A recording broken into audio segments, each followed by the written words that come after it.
মূলদ অমূলদ সংখ্যা আর জীবনেও আপনার ভুল হবে না। যদি এই ভিডিওটা শেষ পর্যন্ত দেখেন, আশা করছি কনসেপ্টটা ক্লিয়ার হয়ে যাবে। যদি ভিডিওটি ভালো লাগে শেয়ার করবেন আশা করছি। আর একটা ঘোষণা হলো, যারা বেসিক ম্যাথ কোর্স করতে চান তারা অনলাইনে করতে পারেন। একটা ব্যাচ রানিং আছে, বিস্তারিত ডেসক্রিপশন বক্সে দেওয়া আছে।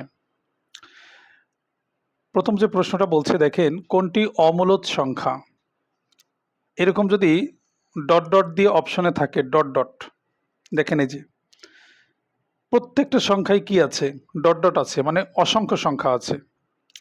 এরকম যদি ডট ডট থাকে, একটা বিষয় আমরা মনে রাখবো, দশমিকের পরে যদি রিপিট থাকে, রিপিট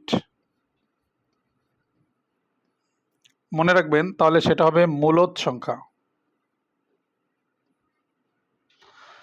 দশমিকের পরে যদি রিপিট থাকে তাহলে সেটা হবে মূলদ সংখ্যা। আর দশমিকের পরে যদি নন রিপিট থাকে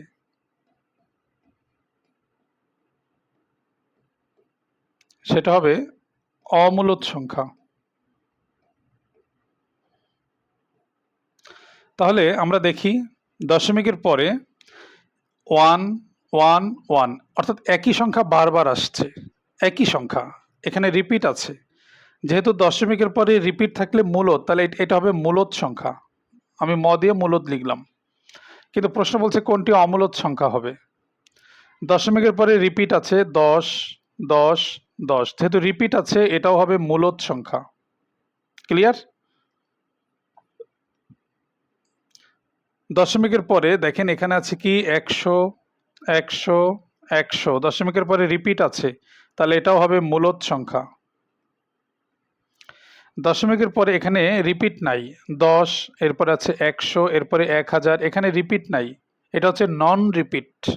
এই কারণে এটা হয়ে যাবে অমূলদ সংখ্যা, যার ফলে এটাই হবে এ প্রশ্নের অ্যান্সার। তাহলে আমি আশা করি এই ধরনের যত প্রশ্ন আসুক আপনি অ্যান্সার করতে পারবেন। তাহলে আমরা কি শিখলাম? দশমিকের পরে যদি রিপিট সংখ্যা থাকে তাহলে সেটা হবে মূলদ সংখ্যা, আর দশমিকের পরে যদি নন রিপিট সংখ্যা থাকে সেটা হবে অমূলদ সংখ্যা। আশা করি বিষয়টা ওকে। তো আমরা আরেকটা উদাহরণ দেখি। প্রশ্ন বলছে পাই ই কোন সংখ্যা? আচ্ছা, এটা বোঝার জন্য আমরা দেখি পাই এর মান হলো 3.14159 ডট ডট ডট, অসংখ্য সংখ্যা আছে। আর ই এর মান কত? ই এর মান 2.71828 dot dot dot dot dot. এই মানটা আমরা একটু মনে রাখি। পাই এর মান হচ্ছে 3.141519 ডট ডট ডট, মানে দুটোই হচ্ছে অসংখ্য সংখ্যা আছে। এখন এরকম যদি ডট ডট থাকে, মানে অসংখ্য সংখ্যা থাকে, আমরা কি শিখছি? দশমিকের পরে যদি রিপিট থাকে তাহলে সেটা হবে মূলদ সংখ্যা, আর দশমিকের পরে যদি নন রিপিট থাকে সেটা হবে অমূলদ সংখ্যা। তাহলে এখানে দেখেন দশমিকের পরে কিন্তু নন রিপিট, কোনো মিল নাই, যার ফলে এটা হবে অমূলদ সংখ্যা। অ দিয়ে অমূলদ সংখ্যা। দশমিকের পরে নন রিপিট, কোনো মিল নাই, একই জিনিস বারবার নাই, যার ফলে এটাকে বলে নন রিপিট, তাহলে এটাও হবে অমূলদ সংখ্যা। আশা করি ক্লিয়ার। তাহলে পাই ই কোন সংখ্যা? এটা হবে অমূলদ সংখ্যা। আশা করি সবাই ক্লিয়ার।